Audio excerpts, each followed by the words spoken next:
10h midi, 10h midi, 10h midi. 10h midi, 10h midi, 10h midi. C'est votre matinale éducative. Il est 10h, mesdames et messieurs, bonjour et bienvenue sur la matinale éducative de la télé-école. Le 10h midi, l'émission qui est là pour vous partager des expériences, vous faire rencontrer des invités de marque et aussi de discuter de sujets passionnants. La découverte des rubriques et des invités, c'est tout de suite. 10h midi, 10h midi, 10h midi. 10h midi, 10h midi, 10h midi. C'est votre matinale éducative. Alors, pour aujourd'hui, nous aurons à discuter sur deux rubriques, la rubrique tech et la rubrique culture. Sur la première rubrique, nous aurons à discuter de ce thème, le métier du community manager, avec notre invité de ce jour, Salomon Mieré. Bonjour Salomon. Bonjour. J'espère que tu vas bien et que tu es ravi de pouvoir venir discuter avec nous à la télé. Oui, je suis ravi. Merci. Merci. Alors, nous allions démarrer avec la rubrique tech dont le thème est le métier du community manager. Alors, Salomon, tu es community manager. Oui. Voilà. Et on voulait d'abord savoir qu'est-ce qui t'a attiré vers ce métier. Premièrement, je pense que c'est une opportunité. Je travaillais dans des centres d'appel et j'avais connu une amie qui avait un frère qui était producteur aussi metteur en scène. Et après, il avait un projet. Le projet, c'était de sponsoriser le produit d'une série. Il avait besoin de quelqu'un qui va gérer sa page sur YouTube. Et puis, j'ai sauté sur l'occasion. J'ai bien travaillé et puis, je me suis intéressé au domaine. D'accord. Ouais. Alors, et aujourd'hui, le métier du community manager, par exemple, quelle formation est-ce qu'il faut faire vraiment? Je pense pour que, le faire. principalement, quand on fait les études sur ça, on choisit plus la communication. Oui, c'est plus en communication. Et puis, spécifiquement, il n'y a pas vraiment d'études spéciales où on dit que je vais être formé en community management. Non, c'est la communication. Et puis, de la communication, il y a tout un ensemble, toutes des branches, et puis on s'intéresse au community management. Il y a le marketing digital, il y a tout ça, toutes ces choses-là. Ouais. D'accord. Alors aujourd'hui déjà, on voit que le métier est très en vogue. Dès qu'on parle de gestion de réseaux sociaux, de pages et surtout pour avoir de la visibilité et de vendre, les gens parlent de community manager, mais aussi on parle de marketing digital. Oui. Alors, est-ce qu'il y a une différence entre marketing digital et community management? Oui, vraiment, et ça c'est très, la limite est très une petite limite parce que le community manager c'est quoi? Manager une communauté.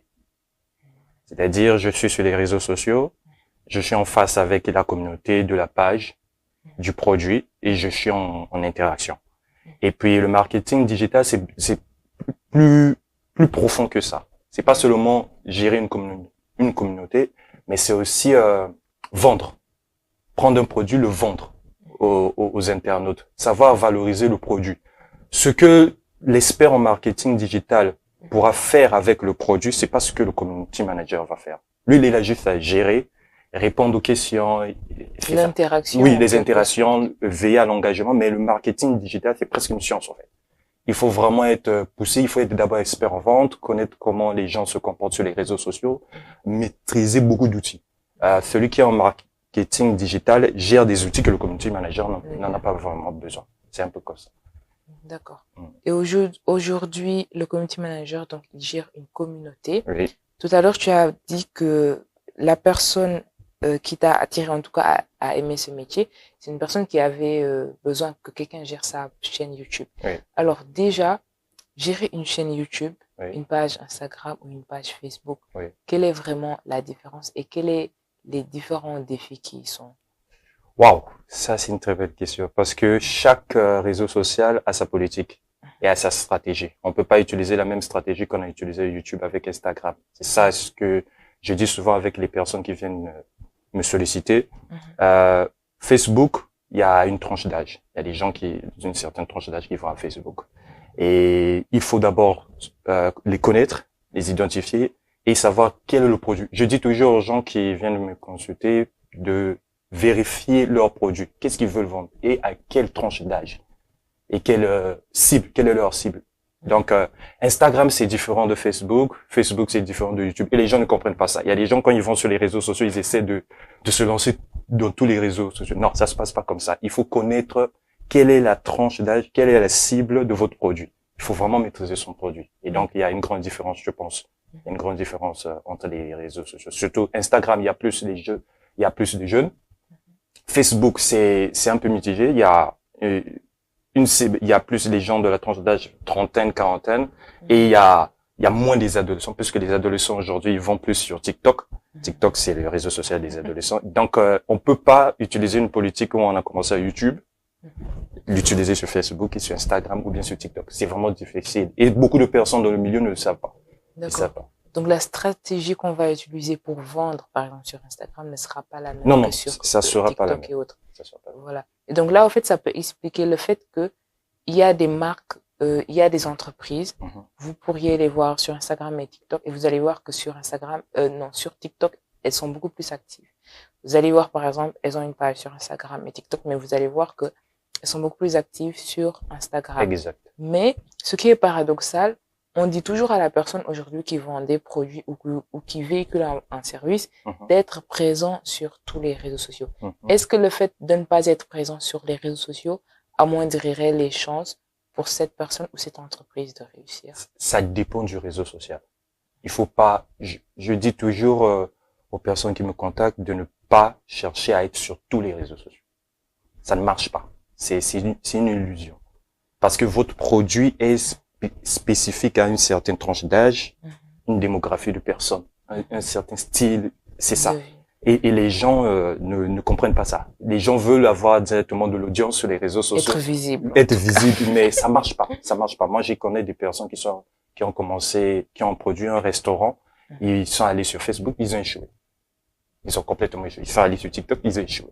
Sur Instagram, ça a marché. Vous voyez un peu. C'est différent. On peut réussir dans un réseau social. Et l'avantage, c'est que de savoir, c'est quand vous réussissez dans un réseau social, ça veut dire que vos clients, votre audience est là-bas. Et vous vous concentrez sur ça. Et eux, ils ne comprennent pas. Et il y a aussi cette illusion du nombre de vues. Le nombre de vues, le nombre de likes. Ça, c'est vraiment une grande illusion parce que... Surtout sur TikTok, hein. C'est vraiment une grande illusion parce qu'il y a des gens qui pensent que plus tu as des vues, plus tu as des likes, plus tu as des clients. Mais c'est faux. C'est complètement faux. Les gens qui ont plus de vues et de likes, ils n'ont pas la plupart du temps des clients. Moi, j'ai travaillé avec des gens, c'est galère. C'est juste une illusion. C'est le virtuel. Vous allez voir. Moi, je me souviens, il y a quelqu'un, il avait plus de 100 000 abonnés sur TikTok. Il voulait vendre sa chaîne, sa page TikTok. Et ça, c'est vraiment une très grosse erreur. Oui. Il voulait vendre, mais il n'avait pas de clients. Il faisait rien de bon. Son contenu n'était pas intéressant. Et pourtant, vous allez voir, c'est 100 000 abonnés, 300 000, 200 000, mais ça veut rien dire. C'est une illusion, en fait. Le plus important, c'est de les convertir en prospects, en clients. Et ça, c'est très difficile. Parce que si vous n'avez pas un bon produit, vous ne pourrez jamais les convertir en prospects. C'est impossible. Donc là, on se rend compte que voilà, entreprendre sur les réseaux, finalement, c'est un très, très, très, très lourd challenge. Oui. Alors, maintenant, pour le community management, tout à l'heure, vous aviez parlé de la différence entre le marketing digital et autres. Aujourd'hui, quelles sont les compétences nécessaires pour une personne qui veut vraiment faire du community management et qui veut vraiment prospérer dans ce métier? Le community management, les compétences, je pense que c'est une personne qui doit être un très bon infographe. Il doit maîtriser le montage photo. Il doit utiliser, savoir s'informer chaque jour sur les nouveautés parce que ces réseaux sociaux là changent tout le temps. L'algorithme Facebook change, YouTube change. Il y a des gens qui ne comprennent pas ça. Ils suivent pas l'actualité, donc ils savent pas comment ça fonctionne. Il faut qu'ils comprennent l'importance des hashtags. Moi, j'ai vu des gens mettre plein de hashtags sur une publication. Ils ne comprennent pas. Ils mettent ça, ils veulent juste que ça... Non. Il faut vraiment connaître. Il faut surtout aller rencontrer des personnes qui en savent plus que vous. Ouais, c'est ça ce que les gens ne font pas. Et surtout, je pense qu'il y a aussi ce côté où de ne pas être pressé à gagner des vues et des likes. Le community, n'importe qui peut le faire. N'importe qui peut le faire, mais tout le monde ne pourra pas le faire de la bonne façon. Ouais, c'est ça. Parce que les outils sont très très faciles. Il y a Canva avec l'infographie. Il faut savoir écrire. Et lire aussi. Oui, savoir écrire et savoir le ton. du discours, parce qu'il y a des personnes, ils peuvent utiliser le discours, un discours assez trop professionnel vers une audience qui est plutôt adolescente, ou qui veut un ton enthousiaste, plutôt Oui, comme ça. divertissant. Ouais, divertissant. Donc c'est ça, et c'est pas facile. Il faut vraiment savoir. Moi, je suis passé d'abord de rédacteur à community manager. J'ai travaillé dans une agence de communication au Congo, Smart Vision Congo, et puis j'étais rédacteur. Donc j'ai compris un peu avant de publier, de devenir community manager, il faut savoir écrire. Si vous savez pas écrire, ça marche pas. D'accord. Et aussi, ce que vous avez dit, c'est très important, l'utilisation des hashtags. Oui. Surtout, je vais dire, sur les réseaux sociaux, Instagram, là, je vais dire. Oui. Parce que certes, on l'utilise sur Facebook et sur TikTok, mais moi, je vois beaucoup plus l'effet sur Instagram. Et là, je dis que bon, sur Instagram, les posts, la publication que tu vas poster ou le réel doivent être normalement en accord. Non, genre les hashtags doivent refléter cela. Oui. Et les gens, des fois, ils se disent que bon, il y a le mot viral qui a peut-être 9 millions de vues, donc je vais mettre ça. Donc plus le mot a beaucoup plus de nombre de vues, donc je vais mettre ça. Et finalement, ça ne marche pas. Et là aussi, il faut souligner que les gens, en fait, ils se disent que si par exemple, là, on se dit que tu veux mettre en place un restaurant et qu'il te faut une cuisinière, des serveurs et tout ça, ils vont se dire en fait que vu que j'ai besoin de tout ça pour réussir, je vais tout prendre et tout mettre.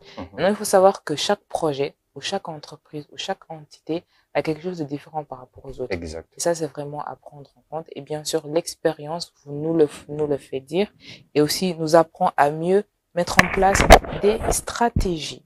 Alors, lors de la gestion d'une page, d'une quelconque entreprise ou même d'une personnalité publique, comment est-ce que se passe la gestion des interactions avec les followers? Par exemple, s'il y a des commentaires négatifs qui ne sont pas favorables, voilà, à l'entité, comment est-ce que vous gérez cela? Il faut absolument être professionnel. Il y a certains, ils suppriment la publication pour éviter que leur image soit ternie. Je pense qu'il faut être professionnel parce qu'il y a beaucoup de personnes sur Internet. Internet, ils sont anonymes. Donc, ils viennent là juste pour vous nuire ou bien pour essayer d'attirer l'attention. Mais ce qui est intéressant, c'est de savoir rester professionnel, savoir de quoi vous parlez.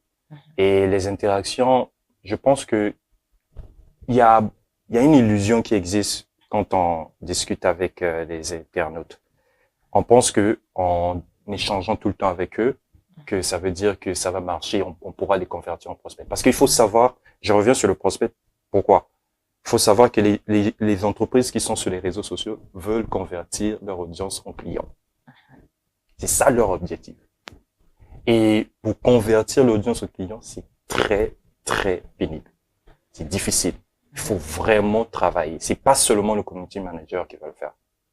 Et quand on est en interaction avec eux, le community manager, il peut avoir, on lui dit, chaque fois que tu seras face au client, tu lui dis de venir en messagerie, mais lui, il ne veut pas venir en messagerie pour discuter. Il n'est pas intéressé. Et même quand il vient en messagerie, qu'est-ce qu'il fait? Il vous demande un emploi. Oui, parfois, on voit sur pas mal de pages. Oui. Ils viennent vous dire que voilà, je suis livreur ou coursier dès que vous avez besoin de moi, voilà. Exact, c'est ça. Il demande l'emploi, il dit j'ai un CV comme ça. Et moi, je suis un peu parfois, je dis, mais il n'a pas compris le message, en fait. Oui, c'est comme ça que ça se passe. Mais bon, il faut vraiment rester professionnel et savoir ce que vous voulez faire. Exactement. D'accord. Et aussi, lors des crises, des tensions, que ce soit politique, voilà, politique même, je vais dire, au sein d'un pays qui touche tout le monde. Par exemple, au Sénégal, on a vu avec, juste avant les dernières élections, parfois il y avait des manifestations et tout, et tout le monde était beaucoup plus concentré sur la dénonciation du régime qui était mis en place. Alors, lors de ces moments où il y avait eu des manifestants, des blessés et même des morts, est-ce que l'entreprise qui est en train de vendre doit continuer à poster comme si de rien n'était ou doit essayer de compatir à la douleur du peuple? Comment est-ce qu'elle doit réagir face à cela? Tout en sachant que les réseaux sociaux, c'est quelque chose de virtuel. C'est vrai, mais moi, je pense que c'est un terrain un peu glissant parce que il faut rester dans son domaine. Parce que même s'il y a quelque chose qui se passe dans le pays, l'actualité, il faut rester professionnel. Les professionnels, ça veut dire qu'il faut savoir ce que vous êtes venu faire, même s'il y a un mouvement. Moi, je connais, il y a une page, une grande page, et j'ai participé à la journée du manuscrit francophone. ils ont essayé de toucher à la politique. Ils ont eu des pénalités. Je pense que c'est pas intéressant, quand on est une entreprise, de s'intéresser à la politique. C'est deux domaines différents. Et il faut éviter absolument. Quand on a un produit, on est là pour notre produit. On est là pour notre audience. Il faut pas entrer dans les amalgames. Je pense pas que c'est une bonne décision. Une bonne entreprise qui connaît son produit, même s'il y a quelque chose qui se passe au pays, elle reste professionnelle. Les réseaux sociaux, c'est juste une vitrine de l'entreprise. C'est pas là où on fait beaucoup d'argent. On sait que la réalité, c'est là où on fait de l'argent, on rencontre des personnes réelles. Mais là-bas, c'est juste une vitrine pour dire qu'on est en mouvement. On est en mouvement et on fait quelque chose. Mais sinon, ne pas s'intéresser à cela. Je pense pas que c'est une bonne idée. Ce qu'on avait vu avec ce qui s'était passé au Sénégal, bon, des entreprises qui, elles, continuaient à mettre des stories sur leurs produits et les gens s'attaquaient à eux en disant que oui, vous, les entrepreneurs, vous ne prenez jamais la voix pour dénoncer cela ou même de participer ou de contribuer à ce combat que nous sommes en train de mener. Mais bon, comme vous l'aviez dit, au fait, il y a aussi ce qu'on appelle des algorithmes. Et l'algorithme, s'il a déjà l'habitude de voir ce que tu es en train de faire, il va faire en sorte que les choses marchent de cette façon. Oui. Et que dès qu'il y a peut-être un élément, un truc, comme le fait de vouloir dénoncer, de mettre en tout cas des postes politiques et autres, ça peut changer et ça peut même aussi vous faire perdre une audience. Et exactement, mais surtout, je pense que les gens sur les réseaux sociaux, je vais le dire, ne sont pas très instruits. Je dis pas qu'ils sont pas intelligents, instruits, ça veut dire qu'ils n'ont pas la science du domaine. Quand c'est la politique, ils s'intéressent, ils veulent, les gens veulent donner leurs avis sur tout. Moi, je crois qu'une entreprise qui se respecte, même un produit, si on veut respecter un produit, il faut qu'on reste professionnel, simplement professionnel. On véhicule son message, on continue. Même si les gens vous attaquent en disant que vous ne soutenez pas, je suis pas politicien. Les gens oublient que les entreprises travaillent avec le politique. Ils ont besoin du politique. Et donc, on peut pas être contre le politique. On peut pas. Ce qui se passe, par exemple, aujourd'hui, ce qui se passe aux États-Unis, quand le Sénat a appelé Mark Zuckerberg. Mark Zuckerberg est tellement puissant, il est puissant. Mais face aux politiques, il pouvait rien. C'est ça la vérité. Les gens ne comprennent pas ça. C'est pour cela que je dis, ils sont pas instruits, ils sont pas bien éduqués sur ces sujets. Ouais. Et c'est un risque. C'est un risque de changer sa ligne éditoriale. C'est pas bon. Il faut rester dans son domaine et professionnel. Professionnel juste. D'accord. Alors, merci pour cela.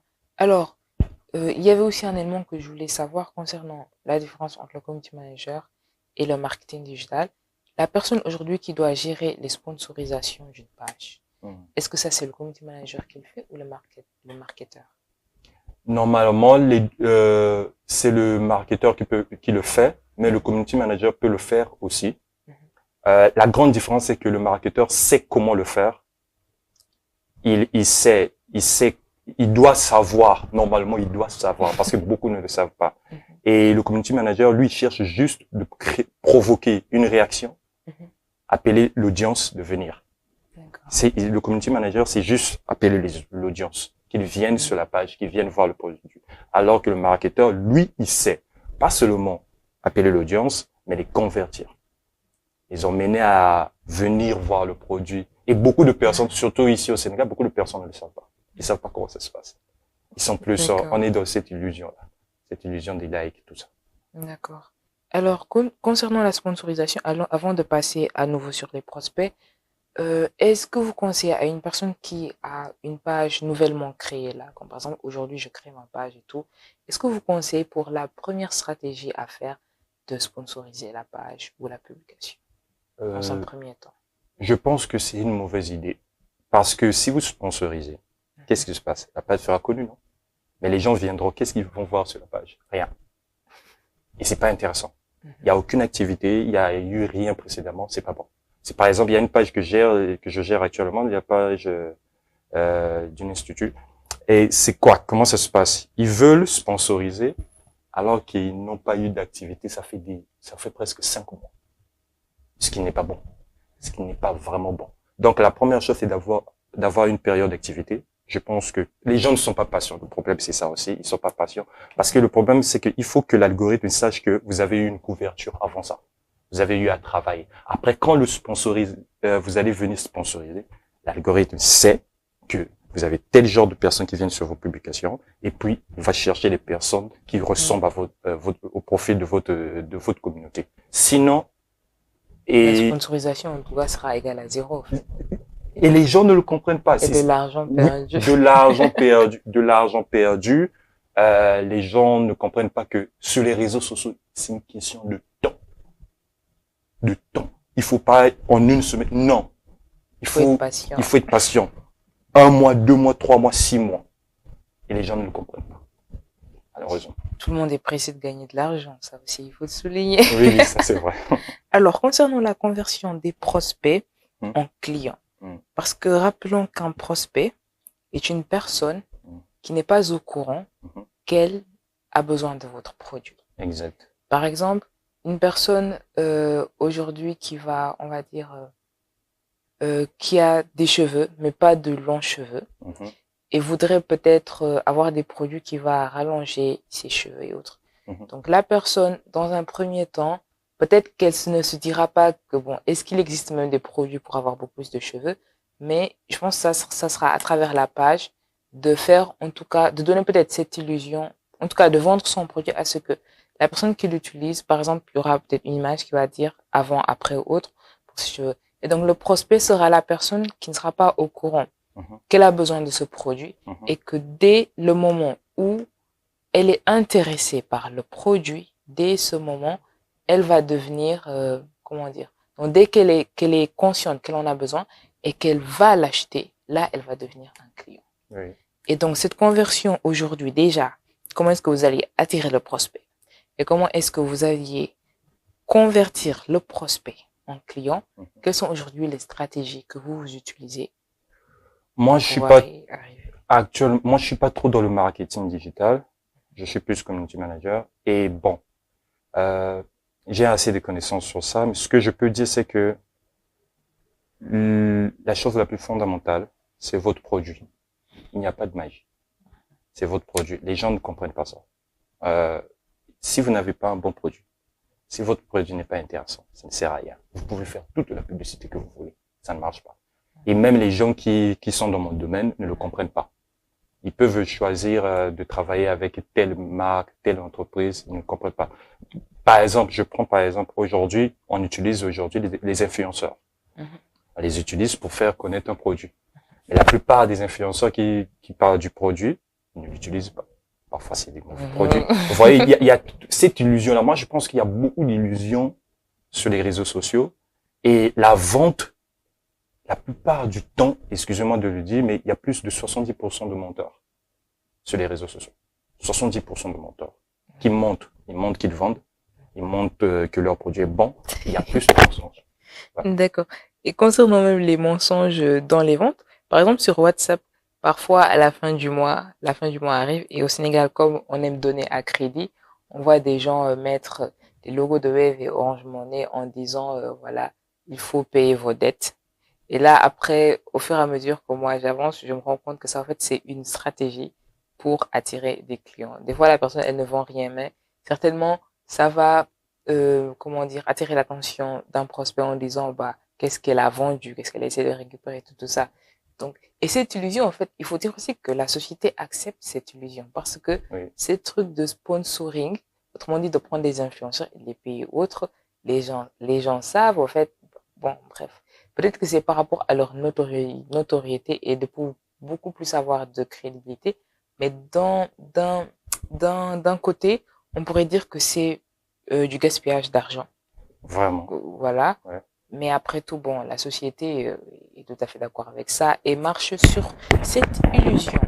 Alors, le métier du community manager, vous aviez eu à parler sur la différence entre le community manager et le marketeur qui, lui, va beaucoup plus se concentrer sur, comment dire, la gestion du produit et autres. Oui. Et vous, ça sera beaucoup plus la communauté et de faire en sorte que cette audience arrive. Oui. Alors, vous aviez aussi parlé des compétences nécessaires à savoir l'infographie, les montages photos et autres, et que pour pouvoir se spécialiser en community management, aujourd'hui, il serait préférable de faire de la communication. Alors, le fait aussi de comment gérer les interactions avec les followers, surtout quand il y a de mauvais commentaires par rapport au produit. Il suffit d'avoir une bonne réactivité et aussi de rester professionnel. Et de rester aussi professionnel lorsqu'il y a des crises et des tensions au sein d'un pays et de ne pas, en tout cas, se détourner de son objectif avant de se leurrer soi-même. Et le fait aussi que les gens devraient comprendre que Instagram ne marche pas de la même façon que Facebook, ne marche pas aussi de la même façon que YouTube ou même de TikTok. Et que tout cela, en fait, il faut l'apprendre avec le temps. Et que quand on veut mettre en place un réseau social pour vendre surtout, il faut être patient, il faut être observateur et il faut savoir que toutes ces plateformes ne marchent pas de la même façon. Et que le fait de aussi l'utilisation des hashtags ne s'utilise pas n'importe comment. Et là, il y a la nécessité de la formation qui vient pour pouvoir consolider tout cela. Alors, qu'est-ce que vous dites aujourd'hui? Quel conseil est-ce que vous allez lancer aujourd'hui à ces jeunes qui veulent entrer dans ce métier qui est très en vogue? Je pense qu'ils doivent rester professionnels. Le mot professionnel est vraiment la fondation. Parce que quand on essaie de devenir community manager, la première chose, parce que c'est abordable à tous, tout le monde peut le faire, comme je le dis. On cherche l'argent, mais les gens ne comprennent pas qu'il y a des personnes dans le monde qui gagnent des millions de dollars avec ça, des milliers d'euros avec ça. Mais comment ils le font? En restant professionnel. Professionnel, ça veut dire aussi que ne pas travailler avec tout le monde. Et c'est ça ce que les gens ne comprennent pas. Imaginez-vous un influenceur qui a commencé avec des pranks. Et vous lui donnez un produit concernant, je sais pas, un produit de santé. Comment va-t-il vous vendre ce produit? Comment va-t-il donner? Est-ce qu'il sera crédible? Il risque même de faire fuir les gens. Il n'y a pas de crédibilité. Et c'est ça ce que les gens ne comprennent pas. Il y a une question de professionnalisme et de crédibilité. Quand on est nouveau dans le domaine, je pense qu'on doit beaucoup imiter les autres. Beaucoup regarder comment ça se fait. Et YouTube a plein de cours sur ça, Internet, il y a plein de trucs comme ça. Et surtout moi je fais beaucoup de la veille concurrentielle. Je vais sur les pages d'autres personnes qui gèrent et je regarde comment ça se passe. Comment ils font. Comment ils ont fait ceci, comment ils ont fait cela. Et surtout, je pense que de ne pas vouloir être community manager de tout. Moi, la plupart du temps, je travaille juste avec des maisons de production cinématographique et je me sens à l'aise dans cet élément. Il y en a d'autres qui voudront travailler avec la restauration, la médecine, tout ça. Mais moi, je préfère rester dans la production cinématographique, le cinéma. Je reste là. Mais il y a beaucoup de personnes qui voudront s'éparpiller, toucher à tout, et c'est pas bon, parce que vous ne maîtrisez pas le domaine. Quand vous ne maîtrisez pas le domaine, vous ne saurez pas bien communiquer dans le domaine. Et être efficace. Ouais, et être efficace. Et c'est ça l'illusion. La part du gain, oui. Bon, c'est intéressant, on peut vous payer un très bon prix, vous avez une bonne somme qui entre, mais votre carrière, ça marche pas. Ça ne va pas décoller. Non, ça va pas décoller. Et ça, au fait, bon, on le voit presque dans tous les domaines. Mieux vaut se spécialiser dans un seul et même domaine et après. Parce que même quand on met en place un projet et que le projet est trop vaste, avec trop de filiales, on a tendance à te dire que si tu veux faire beaucoup de filiales, limite-toi à 2. Exact. Parce que ce sera pas très facile à gérer. Et comme on dit, l'étude de marché peut changer d'un jour en l'autre. Ce n'est pas fixe. Exact. Donc, raison pour laquelle il faudrait se spécialiser dans un seul et même domaine et essayer de prospérer là-dessus. Alors, merci Salomon. Je rappelle que nous étions dans la rubrique tech avec le thème le métier du community manager. Il est spécialisé dans, on va dire, la cinématographie. Oui. Et c'est ce que nous allions découvrir dans la rubrique culture. Voilà, avec toujours le même invité. Donc, à tout de suite pour démarrer cette rubrique. 10h midi, 10h midi, 10h midi. 10h midi, 10h midi, 10h midi. C'est votre matinale éducative. À présent, la rubrique culture avec toujours le même invité, Salomon Miere, qui est community manager et aussi scénariste. Nous allions discuter sur le thème suivant, le rôle du scénariste dans le cinéma sénégalais. Alors, vous êtes community manager, mais vous êtes aussi passionné de cinéma. Exact. Qu'est-ce qui vous a attiré à devenir scénariste? Exactement. Je pense que parce que j'aime bien les histoires. J'aime beaucoup les histoires, j'aime bien raconter des histoires et je suis vraiment amoureux du cinéma. J'aime beaucoup le cinéma et quand j'étais jeune, j'aimais beaucoup regarder les films. J'aimais ce qui m'intéressait le plus dans un film, c'était l'histoire. J'étais pas trop emballé la partie montage, réalisation, effets spéciaux, c'était plus l'histoire. Quand l'histoire n'est pas intéressante, moi ça m'intéressait pas. Et donc c'est ça qui m'a vraiment poussé à et le fait aussi que je suis aussi romancier, l'écriture, le cinéma, c'est un peu très proche et je me suis senti à l'aise dans ça. C'est tout à fait complémentaire. En Oui, fait. oui, exact. Alors, vous êtes étranger, vous êtes aussi dans un pays qui nous est pas, on va dire, familial, ou je vais dire, en tout cas, qui dans un début, vous étiez tout à fait inconnu, peut-être. Exact. Voilà. Donc, quelles difficultés est-ce que vous avez eu aujourd'hui à rencontrer en essayant de vous insérer dans ce domaine du cinéma sénégalais? La première des choses, c'est d'abord quand on est nouveau, c'est que les producteurs vous fassent confiance et acceptent votre produit. La première chose qui s'est passée, moi, quand j'avais écrit un scénario d'une série, j'avais le pilote, puisque avant d'abord qu'on parle de série, il y a le premier épisode, un pilote. J'avais écrit un pilote et j'avais contacté des maisons de production. J'ai pris des mails des maisons de production, j'ai envoyé des grandes maisons de production ici. C'est parce que j'avais un peu confiance en mon projet, parce que je l'avais fait lire à mes proches et ils s'étaient rendu compte que c'était un très bon projet. Après, le retour que j'ai eu, c'était que comment ça se passe ici au Sénégal? Au Sénégal, ils ont chaque maison de production a ses propres scénarios. C'est comme ça. Et ce qui fait en sorte que le monsieur, je vais taire le nom de la maison de production, il m'a dit que eux, ils ont leur propre équipe et ils préfèrent utiliser les scénarios de leur propre équipe. Et je pense que c'était juste une sorte d'excuse, je crois, parce que avec le temps, je me suis rendu compte qu'ils peuvent prendre des scénarios d'autres personnes. Ça dépend. Je pense que parce que j'étais assez nouveau, oui, c'est comme ça. Mais bon, l'obstacle c'était ça, et l'obstacle aussi c'est que je n'ai jamais écrit avant un film. Je n'ai jamais il n'y a pas de contenu de produit où j'ai déjà écrit, parce que c'est aussi la crédibilité. On peut pas prendre votre scénario juste comme ça parce que vous avez écrit. Donc je pense que c'est ça l'obstacle que j'avais eu, et aussi je pense aussi avec le temps, je me suis rendu compte que vu que je suis au Sénégal, il faut pas seulement que j'écrive mes scénarios en français, mais en wolof aussi.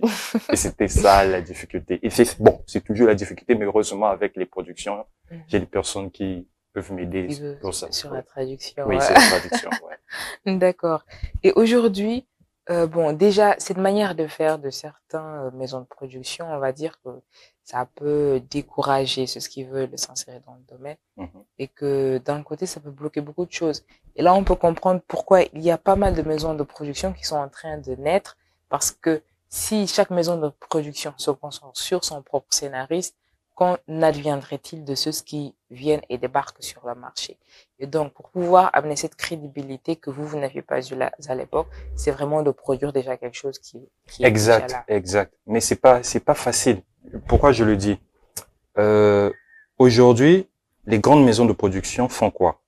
Elles avalent les autres. Je vais vous expliquer.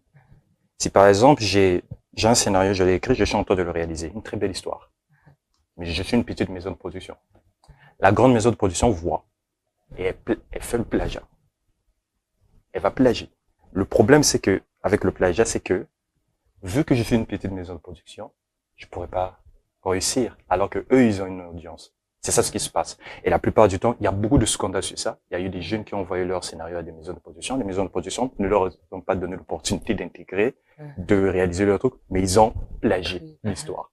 Et c'est ça le handicap. Et le problème, c'est que c'est ça aussi qui tue le cinéma aujourd'hui à Hollywood et partout dans le monde. C'est que les grandes maisons de production ne veulent pas faire entrer les nouveaux.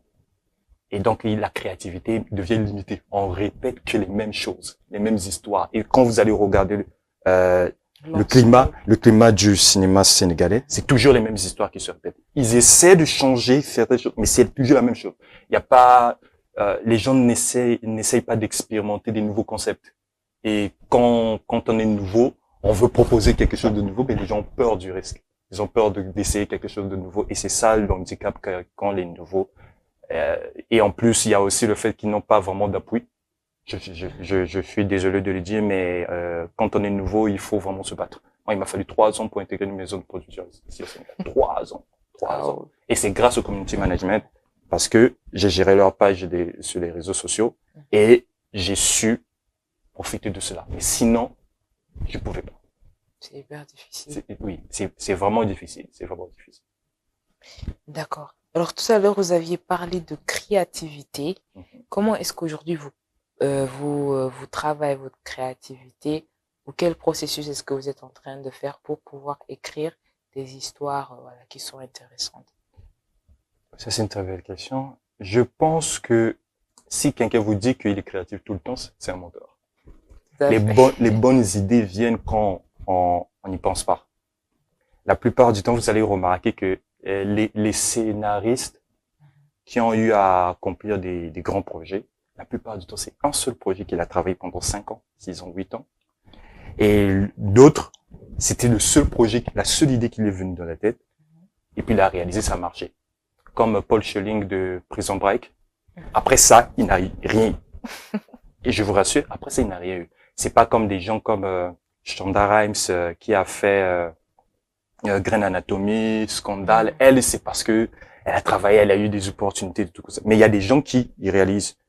Ils ont un scénario, celui-là, ça s'est arrêté là. Donc les bonnes idées, c'est pas facile.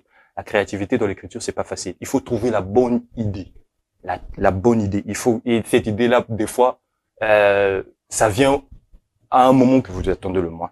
Et moi, je pense que surtout, c'est pas seulement aussi la bonne idée, c'est surtout regarder beaucoup de films, beaucoup de séries. Il faut être vraiment amoureux du cinéma pour pouvoir à réaliser quelque chose, écrire quelque chose. Si vous ne savez pas comment ça se passe, vous ne pouvez pas réussir. Et donc, je pense que la créativité, c'est ça. Et bon, moi, j'ai toujours, moi, je fais comme ça avec une idée. D'abord, il y a le pitch, il y a le synopsis, il y a le script et il y a le scénario. Le pitch, c'est une phrase. C'est une phrase qui va résumer votre film en une seule phrase. D'accord? C'est comme Breaking Bad, c'est un professeur qui est malade qui va essayer de vendre de la coke pour pouvoir s'en sortir. C'est juste cette phrase-là. Ça commence par cette phrase-là. Vous avez cette idée-là qui vous vient dans la tête. Après cette phrase-là, il y a le synopsis. Le synopsis, vous allez essayer de donner un peu des détails sur le personnage et sur les obstacles qu'il va rencontrer. D'accord? Et après le synopsis, il y a le script. Le script, c'est quoi? C'est le scénario sans dialogue. Donc, vous savez ce qui va se passer dans chaque scène. Chaque scène, vous mettez chaque détail. Après, le scénario, c'est là où vous mettez les dialogues. Et dans le script, vous allez aussi préciser comment doivent fonctionner les caméras, les détails, la décoration, la mise en scène. Et puis, le scénario, vous mettez le dialogue. Et à la fin, quand vous avez ça, vous pouvez donner ça à un producteur de tout comme ça. Et ça se passe comme ça. C'est ce chemin-là. Pitch, synopsis, script, scénario. Et beaucoup de personnes ne savent pas comment ça se passe. Et c'est difficile parce que les bons projets peuvent avoir un bon pitch, mais un mauvais scénario. Ouais, quand même. Oui, un bon pitch, c'est un bon pitch. Il vous dit ça en une phrase, mais comment il va raconter ça? Voilà pourquoi moi j'aime raconter des histoires. C'est le plus important. J'ai mon frère, il est en France. Lui, il est très bon dans la narration. Il compte des histoires et il me dit toujours, tu peux me donner un scénario, tu peux me donner un pitch, un synopsis. Le plus important, c'est comment tu racontes cette histoire. Donc, on peut avoir un mauvais pitch, une mauvaise histoire, mais la manière de le raconter est tellement intéressante que les gens vont regarder parce que vous savez bien le raconter. Donc, le plus important, c'est savoir raconter les histoires, avoir des bonnes idées, savoir vraiment développer les personnages et l'univers. C'est comme ça que je pense que c'est. Et ça, c'est tout à fait un art, hein, parce que tout y est précis. Oui. Et c'est un long travail. C'est la précision absolument. Moi, j'ai la chance, c'est que j'écris des romans. Donc, dans le roman, les gens n'ont pas des images. Il faut détailler. Et donc, quand vous détaillez dans le roman, maintenant, quand vous arrivez au scénario, vous pouvez donner des détails. Mais le scénario, l'avantage avec le scénario, c'est que le réalisateur peut venir, il comprend votre film à sa façon, il le réalise à sa façon. Dans le roman, vous avez le pouvoir, vous laissez l'imagination des gens. Les gens vont utiliser leur imagination. Mais dans le scénario, vous pouvez avoir telle vision du truc, le réalisateur, il vient, il fait ça d'une autre façon. Donc, il faut faire en sorte de très bien détailler dans le scénario, être très précis sur les personnages. Qu'est-ce que je veux? Ce personnage doit être comme ça, ce personnage doit être comme ça. Donc, c'est de la précision. C'est vraiment de la précision. Vraiment une précision chirurgicale. Vraiment, ouais. Donc, ce n'est pas à prendre à la légère. Non, non. Alors, la question suivante, c'était le travail. Comment est-ce que le travail du scénariste influence-t-il sur la qualité et le succès du film? Ça, je pense que c'est déjà clair. Ou si tu as quelque chose d'autre à y ajouter. La qualité, je pense que sans le scénario, il n'y a pas de film. Et ça, tout le monde le sait. Sans le scénario, il n'y a pas de film. Mais le problème, c'est que les gens veulent juste écrire des films pour écrire. Moi, je déteste ça. Je déteste ça. Il y a des gens qui font des séries juste pour faire entrer de l'argent. Ils font pas de cela de l'art. Moi, j'aime les gens qui font de l'art. J'aime beaucoup le cinéma d'auteur. Quentin Tarantino, Christopher Nolan, Francis Coppola, Martin Scorsese sont des réalisateurs que j'aime beaucoup parce qu'ils font du cinéma d'auteur. Cinéma d'auteur, ça veut dire ils choisissent de raconter l'histoire à leur façon. Peu importe ce que va dire la production sur l'argent, parce que c'est vrai aussi, les producteurs, quand nous on écrit des histoires, les producteurs ont leur mot à dire. Ils lisent le script, ils disent non, je veux que ce soit ça, ça soit ici, soit ici, ici. Il y a une sorte de direction. Mais eux, comme des bons scénaristes, des bons conteurs d'histoire, ils préfèrent avoir la même mise sur leur produit. Donc, je pense que ce qui est vraiment intéressant, c'est de ne pas vouloir faire du commerce. Ouais, il faut vraiment chercher à raconter des histoires. Et c'est très bien de raconter des histoires, c'est beau. Même si le film ne fait pas rentrer beaucoup d'argent, l'essentiel, ça devient une référence. Parce qu'il y a des gens qui ne comprennent pas ça. Aujourd'hui, les gens ne peuvent pas aimer votre film. Ils s'intéressent pas. Mais dans 5 ans, dans 10 ans, les gens, quand ils vont parler du cinéma, ils parleront de votre film. Et les gens ne comprennent pas ça. Je prends par exemple le dernier No Way Home de Spider-Man. Les gens n'ont pas aimé le Spider-Man de Andrew Garfield. Ils n'avaient pas aimé quand ça passait. Ils n'ont pas aimé, ils ont trouvé il était nul. Mais quand ils ont vu No Way Home, je vous dis, ils sont repartis regarder ces films. Et même moi, j'ai fait la même chose. Tout le monde a fait la même chose. Parce que les gens ont aimé sa prestation. Ils se sont dit, non, on avait manqué quelque chose. Vous voyez? Donc, il y a des gens comme ça, ils font des œuvres qui vont rester, des œuvres, je pense, des œuvres qui restent dans le temps, qui n'auront peut-être pas, feront pas entrer beaucoup d'argent, mais ça rentre dans le temps. Je peux prendre, par exemple, Matrix. Matrix, c'est cinéma d'auteur. Le Parrain, cinéma d'auteur. Donc, je pense que c'est ça qu'il faut chercher. Faire vraiment de l'art. D'accord. Et est-ce que vous pensiez que ici, les scénaristes sénégalais le font? Parce qu'on a vu quand même avec les grandes chaînes, les grandes maisons de production, maintenant, on arrive, les autres communautés de l'Afrique de l'Ouest et de l'Afrique centrale s'intéressent de plus en plus au cinéma sénégalais et autres. Et donc là, on se dit, quelle est notre particularité? Et aussi, est-ce que les thèmes qui sont là, se font vraiment selon l'art, selon le cinéma tel qu'on le connaît? Ce qui se passe actuellement, le Sénégal est parmi les tops des pays qui produisent du bon contenu. Mais il y a un problème. C'est que quand on parle de cinéma, on parle d'exportation de culture. Le cinéma sénégalais aujourd'hui utilise plus et maximise sur la culture. Il faut vendre la culture. Et c'est comme ça que tous les pays qui font du cinéma mettent en avant leur culture. C'est comme ça qu'on va à la conquête. Normalement, le cinéma, c'est comme ça. Et ça, ils le font très bien. Je suis vraiment, je me suis intéressé au cinéma sénégalais depuis le pays. Et l'œuvre qui m'a permis de connaître le cinéma sénégalais, c'est Maîtresse d'un homme marié, de Kaliss Tassi.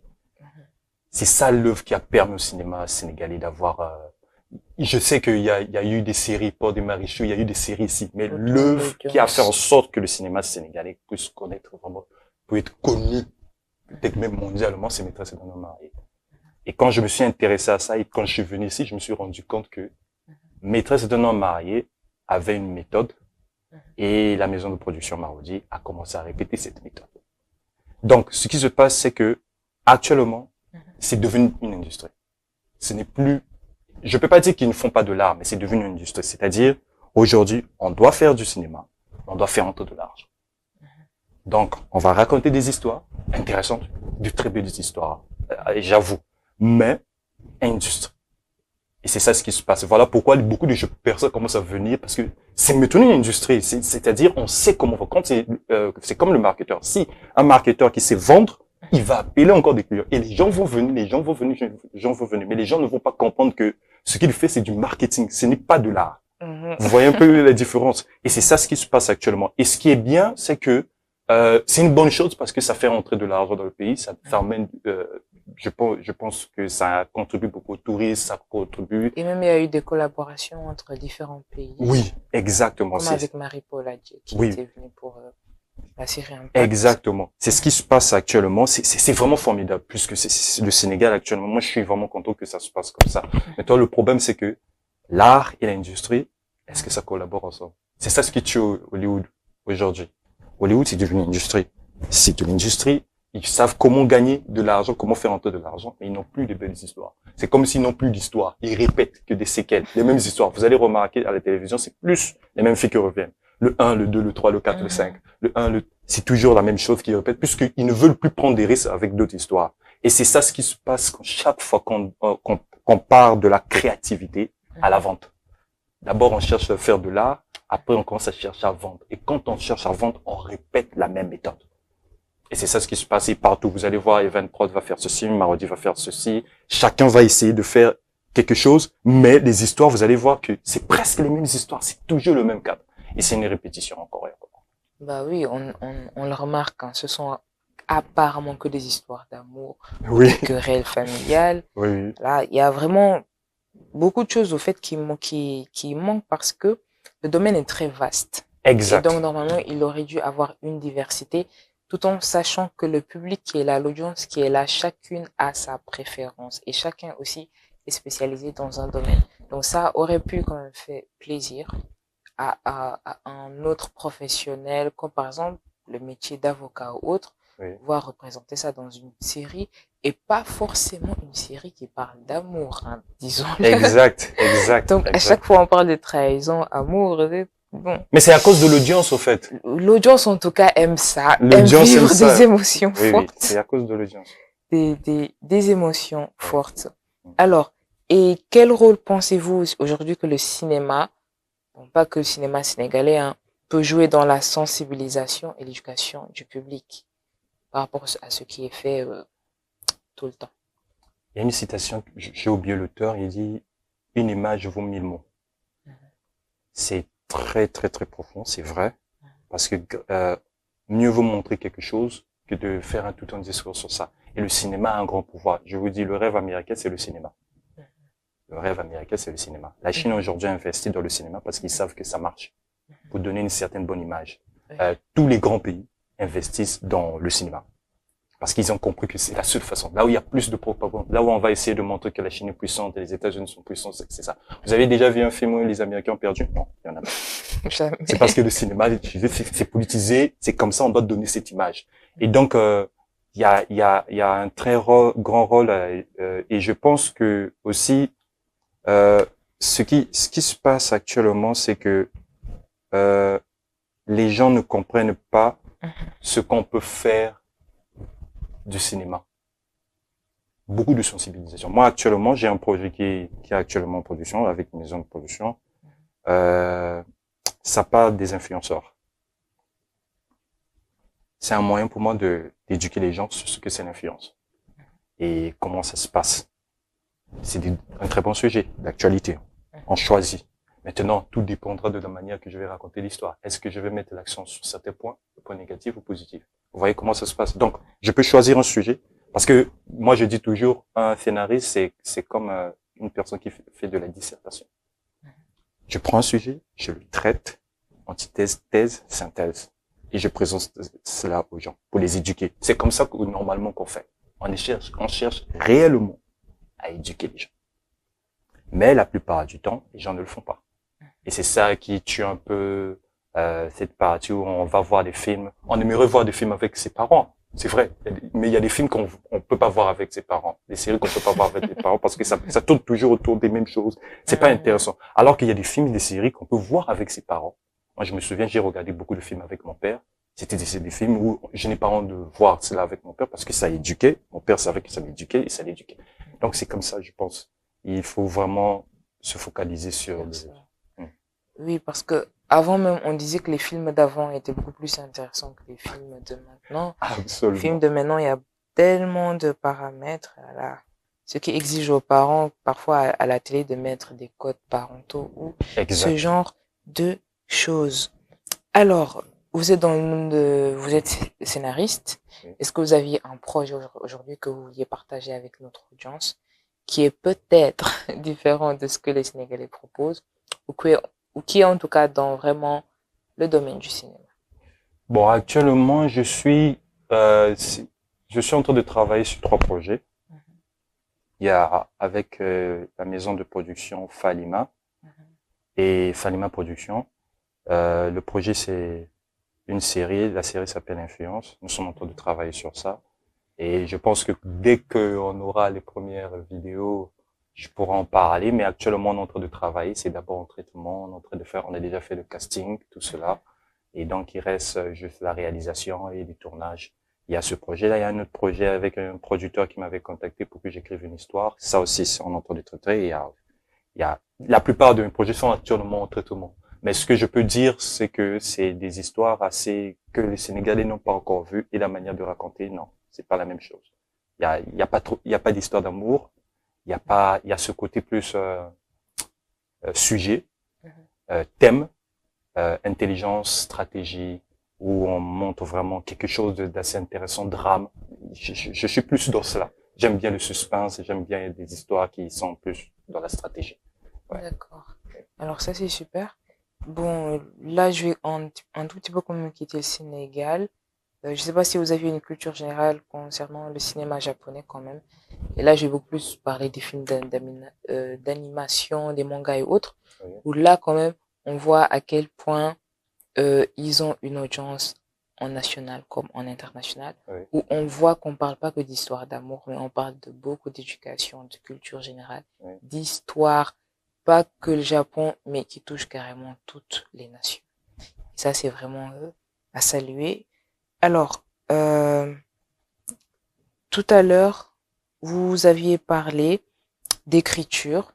Et avant de terminer, on aurait bien aimé connaître votre aventure dans l'écriture. Vous aviez eu à participer à des concours d'écriture en écrivant des nouvelles et tout. Oui. Donc, comment a été votre expérience là-bas et comment est-ce que cette expérience aujourd'hui vous a aidé à vous renforcer dans le domaine, dans le métier du scénariste? Bon, premièrement, j'ai participé à des concours, c'est vrai. Il y a la journée du manuscrit, j'ai participé 2 fois avec un livre, Le bien-être universel. La deuxième fois, c'est Sokeina, une fille spéciale. Le concours ici au Sénégal, c'était Totem avec le livre, le roman, Le Grand Concours. J'ai eu vraiment j'écris beaucoup. Je passe beaucoup mon temps à écrire. Parce que sinon, je perdrais la plume. Ouais, j'écris beaucoup, j'écris des histoires. Il y a même des histoires que j'ai écrites, que j'ai terminées et que je garde avec moi. Ça contribue beaucoup. Parce que je n'aime pas que les gens, franchement, je n'aime pas que les gens aient des images, d'autres images de ce que je veux leur transmettre. Et d'où je me suis vraiment intéressé, j'ai voulu vraiment faire du cinéma à cause de ça. Parce que des fois je fais lire, un manuscrit à un de mes amis, il lit. Je m'attends à ce qu'ils comprennent ce que j'ai mis à l'intérieur. Mais ils comprennent ça d'une autre façon. Je dis, mais tu n'as rien compris. C'est ça. Les gens, la plupart, prenez un roman, faites-le lire à 100 personnes. Il y aura 100 interprétations du même roman. Donc, souvent, c'est ça qui m'a plus poussé à vouloir faire du cinéma. C'est-à-dire, au lieu de préciser, pour préciser, c'est comme ça que j'avais vu. C'est comme ça que je voulais que ce personnage soit comme ça. Et c'est comme ça. Et voilà pourquoi les meilleurs films, ce sont des romans adaptés.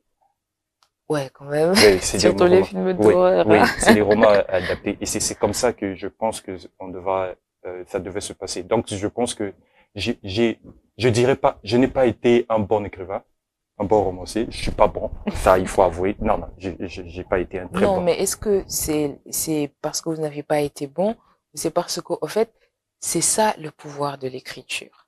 Parce que si on voit, par exemple, dans les romans, les fantastiques, cette catégorie, c'est vraiment un pouvoir de l'imagination qui est là. Oui, oui. Si, par exemple, nous voyons Harry Potter, la manière dont c'était écrit, donc moi, j'ai eu à lire les livres, la manière dont vous allez imaginer, si, par exemple, vous lisez le livre avant de regarder le film, vous allez avoir une interprétation des images ou de ce qui se passe d'une manière très différente de ce que vous allez voir. Parce qu'il faut dire que ce ne sont que des mots.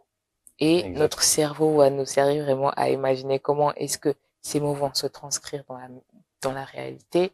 Et que moi, je me dis en fait que ça, c'est vraiment le pouvoir de l'écriture. Voilà pourquoi c'est quelque chose de très partagé et que l'on conseille aussi aux enfants, des petits, de pouvoir lire pour pouvoir faire travailler cette imagination. Il faut quand même. lire pour développer son imagination, c'est vrai. Il faut beaucoup lire. Moi, j'aime beaucoup me documenter. C'est ça le métier de scénariste, ça oblige. Il faut beaucoup lire et beaucoup se documenter. Parce qu'on ne peut pas traiter un sujet juste comme ça. Il faut vraiment étudier ce sujet et le développer. Quand je dis je suis pas un bon romancier dans le sens où, quand j'écris mes romans, c'est plus comme si j'écrivais un scénario. La deuxième casquette. Parce que le scénario, c'est quoi? Le scénario, chaque scène, à la fin de chaque scène, il faut qu'il y ait une sorte d'ouverture à une autre scène. Des rebondissements. Alors que le roman, il y a d'autres règles. Le roman, il y a d'autres règles. Et j'aime bien raconter des histoires dans les romans. Mais je trouve mieux et je me sens plus à l'aise avec les scénarios. Ouais, c'est à cause de ça. Et je suis vraiment content parce que c'est grâce aussi à l'écriture des romans que j'ai un certain avantage. Parce que la plupart du temps, les gens qui lisent mes scénarios, ils disent j'écris bien, j'ai une belle plume. Ouais, la belle plume, c'est parce que j'ai commencé à écrire des romans et puis je suis arrivé au scénario. C'est comme ça que ça se passe. D'accord. Oui. En tout cas, vous avez eu une grande expérience, voilà, dans le domaine de l'écriture qui vous a aidé aussi dans le domaine scénaristique. Oui. Alors, et avant de clôturer, est-ce que vous avez quelque chose à ajouter sur les scénarios ou sur l'écriture avant qu'on puisse clôturer? Premièrement, j'aimerais dire que ça prend du temps. Les gens ne comprennent pas cela. Ça prend du temps pour écrire quelque chose de consistant, d'intéressant.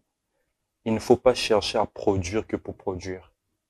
Il faut chercher à développer quelque chose, raconter une véritable histoire et que l'œuvre qu'on est en train d'écrire reste dans le temps.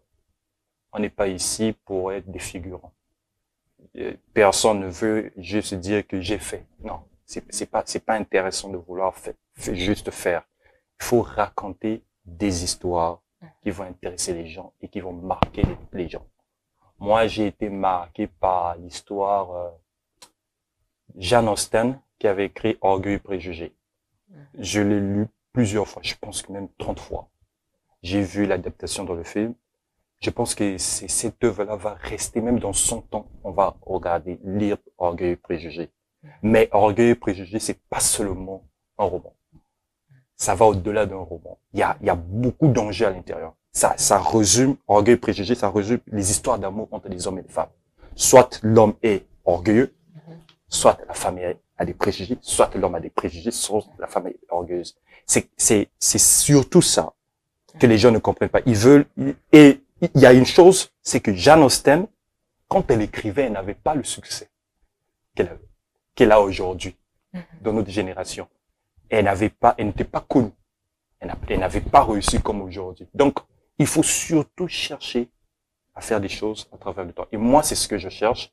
Je ne veux pas vendre, juste vendre. J'ai été nul en marketing. J'ai pas été un très bon vendeur.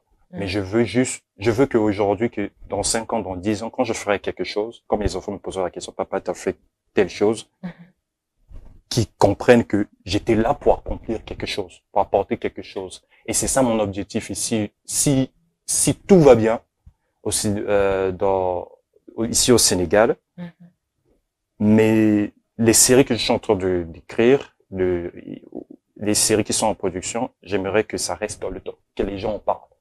Pas genre qu'il y a eu telle série s'est passée, on a vu que non, j'aimerais que les personnages soient tellement forts que les gens vont se souvenir de ce personnage. Ils vont parler et même qu'ils vont vouloir donner le nom de ce personnage à leur enfant. Alors, enfant. Oui, c'est ça ce que je veux. Donc je pense que c'est surtout ça. Le conseil que je peux donner et c'est ça mon objectif. Je ne suis pas venu sur cette terre pour être figurant. Je suis venu ici pour faire des œuvres qui vont rester dans le temps. Et même si ça doit prendre 10 ans pour faire un film comme Tenet, comme Christopher Nolan l'a fait, il a pris 8 ans pour faire un film, l'écriture d'un film. Donc je pense que c'est comme ça. Il faut beaucoup chercher à laisser un héritage, pas juste faire. Pas juste faire. Et surtout se documenter. Beaucoup. Voilà. Et pour ça, nous vous y encourageons énormément. Et encore avant de finir, quels sont aujourd'hui les romans africains, ou les romans en tout cas que vous aviez eu à lire, et qui pour vous méritent d'être adaptés au cinéma? Je pense que ce qui est désolant, c'est qu'au Congo, j'avais lu un roman africain, Le Pleurer Rire. Le Pleurer Rire d'Henri Lopez. Et il y a un truc aussi, c'est, excusez-moi, la série, la maison de production Marodi avait adapté L'Or de Niki Nanka, je crois. C'est un roman.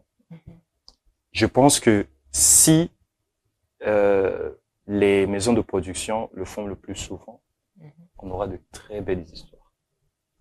Et c'est ça ce qui se passe actuellement. Il y a la production de Attraction éternelle. C'est une série qui était d'abord un roman sur Wattpad, ça a connu du succès. Aujourd'hui, c'est adapté. C'est un tournée actuellement. Ça passe sur la chaîne de Lumière TV comme ça, je crois. Attraction éternelle. Et moi, j'ai plus été marqué. Je pense que j'ai plus été marqué par des histoires étrangères, pas trop africains. J'ai Le Pleurer Rire. J'ai aimé l'histoire. Le Pleurer Rire, on nous a appris ça à l'école. On a été obligé d'apprendre cela. Mais j'aurais voulu que ça soit adapté aussi. Peut-être un jour, Et si on peut avoir le résumé? C'est l'histoire, c'est de la politique. Ah, d'accord. C'est de la politique. C'est très intéressant. Comment, c'est quand même subtil. Le feu Henri Lopez, il n'est plus ici sur terre, il est mort. Mais il avait essayé de montrer comment se passe la politique en Afrique. C'est comme avec Monsieur Maman qui fait avec le Gondwana quand il parle sur RFI. C'est assez subtil parler des actualités de la gouvernance africaine dans une œuvre. Et beaucoup de personnes ne comprennent pas souvent ça dans ce roman-là. Mais je pense que ça peut, s'il fallait adapter quelque chose, je pense que ce serait intéressant.